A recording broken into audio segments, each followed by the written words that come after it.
What's up? Welcome to Madam P TV!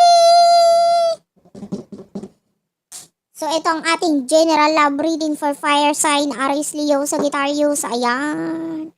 Take only what resonates. Alam mo na ang gagawin. Hit the subscribe button, notification bell. O, diba? May mga kasaltik dyan. Kung may saltik ka rin, subscribe na. O, diba? Start na natin ang reading agad-agad. This is for fire sign, Aries, Leo, Sagittarius. Wait lang. Nagwawala ang ating mga cards. Shuffle ko lang to. Syempre, sana hilingin mo. Gumanyan ka. O, diba? Hindi ko abot eh. Pero yung iba kaya eh. Ganyan mo. Tapos sabi mo, sana makuha ang energy ko. Sana makuha ang energy ko. O, diba? Yung iba ginagawa naman. Anyway, this is for fire sign. Aries, Leo, Sagittarius.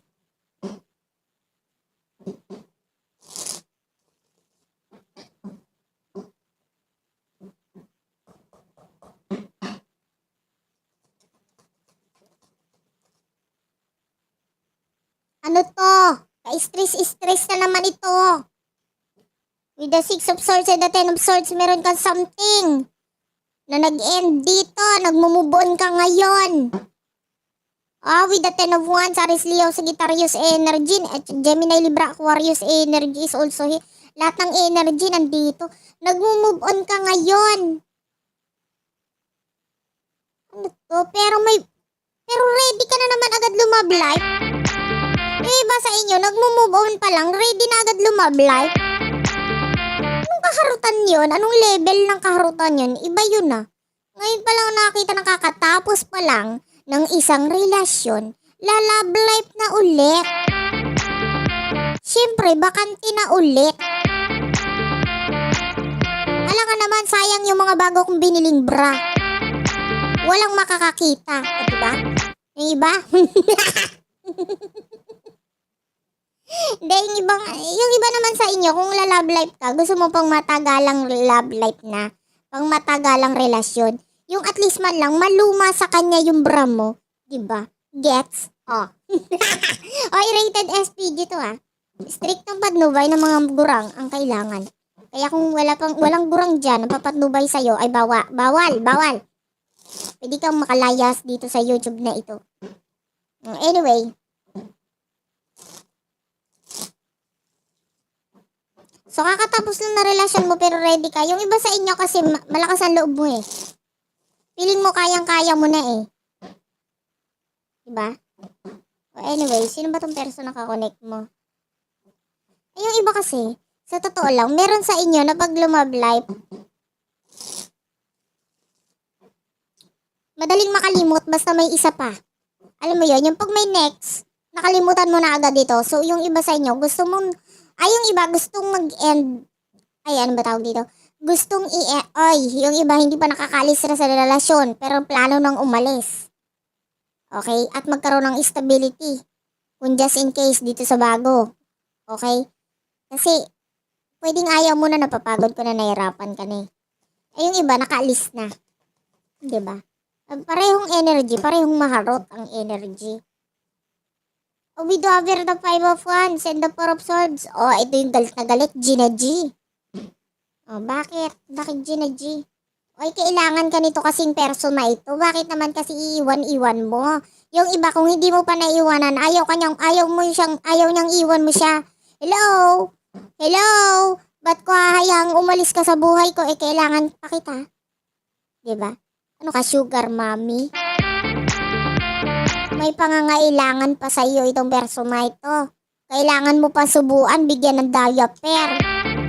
Walang magbibigay sa kanya nun, ikaw lang. Kaya hindi pwede. Hindi ka umalis. If this is an ex already, babalik pa to eh. Itong hinayupak na to eh. Kailangan ka pa, at tingin sa'yo naglalakad na ginto. Diba? Kahit yung iba dyan, hindi naman naglalakad na ginto. Naglalakad na golden Buddha. Diba? So, ano bang may energy sa inyong dalawa nitong person na ito? Dahil yung iba gusto ng... take only what resonates Meron ditong gustong iwan. Merong iniwanan na. Diba? Nagigets mo? Gets mo?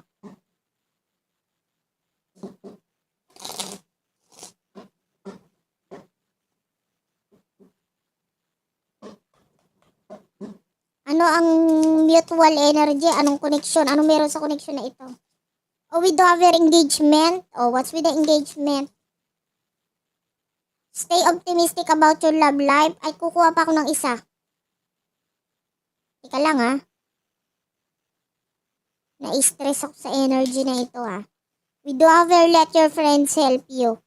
Ayan o, deception. Someone is wearing a false self-mask in this relationship. Retreat at saka release your ex. Yung iba sa inyo, kaya mo gustong umalis kasi hindi mo na-feel yung person mo. Kasi lumiit. Ano yung lumiit? Delikado yung lumiit. Iwan mo na pag lumiit. O, diba? Ang dali kong kausap. Pwede mo nang iwan. Maliit na pala eh. Nakaka-stress. O anyway, pwedeng gusto mong dumisconnect dito sa person na ito. Especially kung ito ay iniwan mo na. Kung ito ay ex na talaga. Ayaw mo na talaga. Hello? Bakit pa ako babalik sa'yo? Eh, natikman ko na yan. Alam ko na ang lasa, mapakla. O, diba? Eh, ayoko niyan. Ano yun? Pagmamahal. Pwedeng hindi siya showy. At ayaw mo ng ganon. Na-stress ka na. Parang, hello, doon naman tayo sa something na bibigyan ako ng romance. Yung matinding-tinding romance. Yung pagmamahal na talagang kasabik-sabik. Gusto kong ulit-ulitin. Ganon. Delikado yung mga pinagsasabi ko. Masyadong green. Oh, rated SPG to ha. Oh, anyway. Engagement, stay optimistic about your love life. Let your friends help you. Ang connection ninyo nitong friends, ay, itong person na ito, yung iba sa inyo, pwedeng may someone na nakakonect ka ngayon, which is pwedeng paligid-ligid na ito dyan. Pwedeng friends na nga kayo. Pwedeng may something-something na sa inyo. And ngayon, maaaring gusto mo na itong bagong person. Okay? At saka itong stay optimistic about your love life, nakikita natin, ibinigay mo na lahat sa kanya eh. Kaya lang wala ka naman nakita pabalik. Alam mo yun, yung parang, binigay ko naman yung time ko sa'yo with the engagement nung kayo pa. Naging kayo nitong person na ito, lumalim yung pagmamahalan ninyo, yung iba to the point na ibinigay mo lahat, nakita niya pati lahat. Pati yung mga hindi dapat makita at dapat, pati yung mga kremari-marim. Ano yung kremari-marim na yun? Bala ka na doon. O basta, binigay mo ng lahat dito sa person na ito, pero parang kulang pa rin sa kanya, kaya parang, ayoko na sa'yo. Nakakatabang kang mahalin. Binigay ko naman sa'yo lahat. Diba? Yung iba sa inyo, pati pera mo, binigay mo sa kanya. Tapos ang ending, hindi niya ibinalik ang sukli. O diba? Delikado. O anyway, pero yung person mo ha, hindi man sa pang-ano, pwedeng kailangan niya din ng pera mo. Bigyan mo na lang kayo ng sahod. Kaka-stress yung pwedeng kailangan ka niya kasi dahil sa pera mo. Okay. Well, anyway. Anong gagawin natin? Eh, masyado ka mayaman. Di ba parang tingin niya nga sa'yo, naglalakad na ginto? Oh, sorry. Naglalakad lang na golden Buddha. O, di ba? At hindi mo ako isasangla dahil hindi ako magpapasangla. O, di ba? The Page of Wands is here. The Eight of Pentacles. Kahit pa paano gusto mo pa rin na magkaroon ng community. Eto ha, iba-iba ang energy. Kung meron ka ng bagong kakaneknukan ngayon, gusto mo na matinding connection sa inyong dalawa, gusto mo na pag-uusap, yung anong tawag dito? Komunikasyon. Yan. Pero kung ito pa rin pass na ito, kahit pa paano, gusto mo ng explanation. O, gets mo? Magkaiba yon. Kung siya pa rin ang kakonect mo at wala pang bago. Ayan no, yung iba sa inyo gusto mo na ng pagbabago sa totoo lang. Ito person na ito, with the wheel at saka Nine of Pentacles. Taurus, Virgo, Capricorn energy. Nakita niya yung halaga mo nung nawala ka na. Abnormal siya eh. Ba't hindi niya nakita yan nung nandyan ka pa? Diba?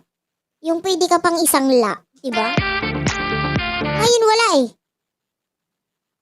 Ngayon niya na-realize yung halaga mo. Nung wala na.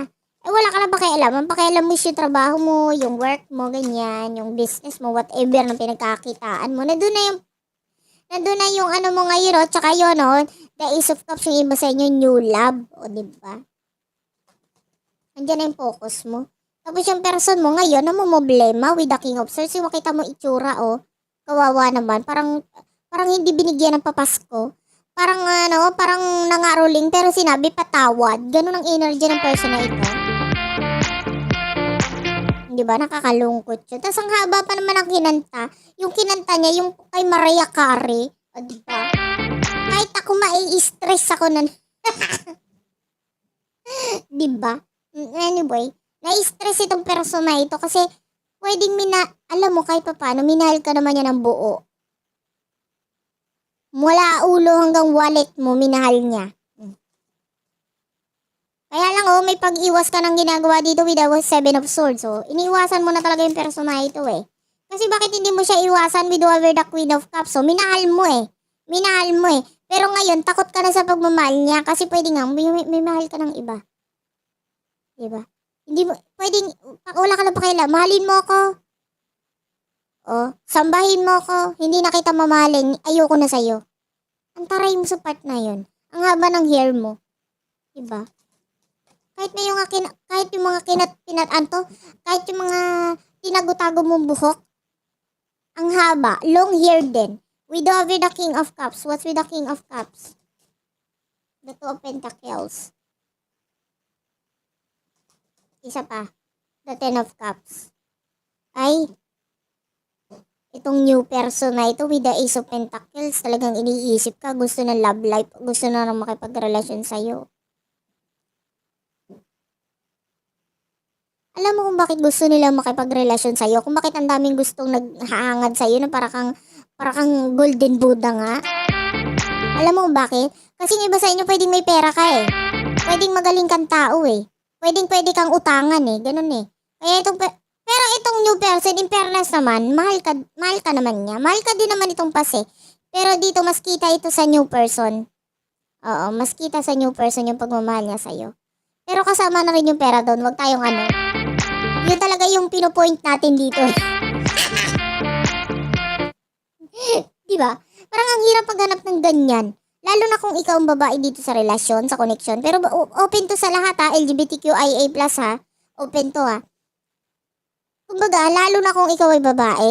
Tapos may ganyan kang kakayahan. Uy, bakit sinong hindi magmamahal sa'yo? Mamahalin kita, sasabahin kita, pagluluto kita. Baka gusto mo pagising mo may breakfast in bed ka na, may jugjugan pa eh. Kung anong hilingin mo sa buhay eh. Basta, gagawin ko lahat. Basta mahalin mo lang ako pabalik gamit yung wallet mo. Nakaka-stress sa part na yun, no? Diba? Hindi, yung iba sa inyo magaling ka kasi talaga. Kaya hindi ka mahirap mahalin.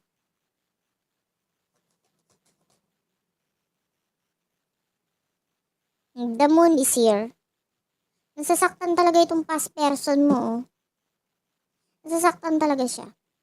Alam mo yon. Kasi ramdam mo yon eh. Kahit hindi sabihin itong past person na ito. Alam mo yon. What will happen in the near future for you? We do over meron kang choices ngayon. We do over the Justice card. Seven of Pentacles and the Justice card. The Six of Cups is here. Mahirap magdesisyon in the near future kasi ayaw mo may masaktan.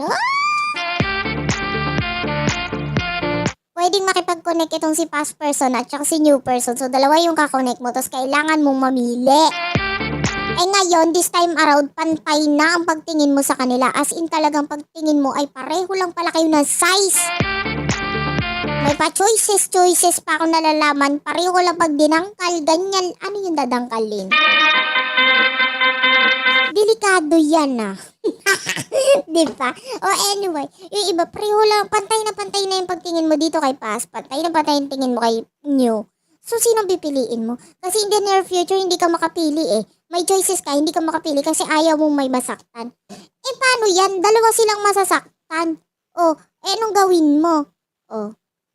Kung ako sa'yo, huwag ka nang mamili. Piliin mo na silang pareho. Halika, sabay-sabay tayo. Diba? Maluwag ang CR namin. Pwede tayo magsabay-sabay maligo. Nakaka-stress. Anyway, ayun na. Yun na yung near future mo. May choices ka pero hindi ka makapili. And, babayu! Bala ka na sa buhay, ma!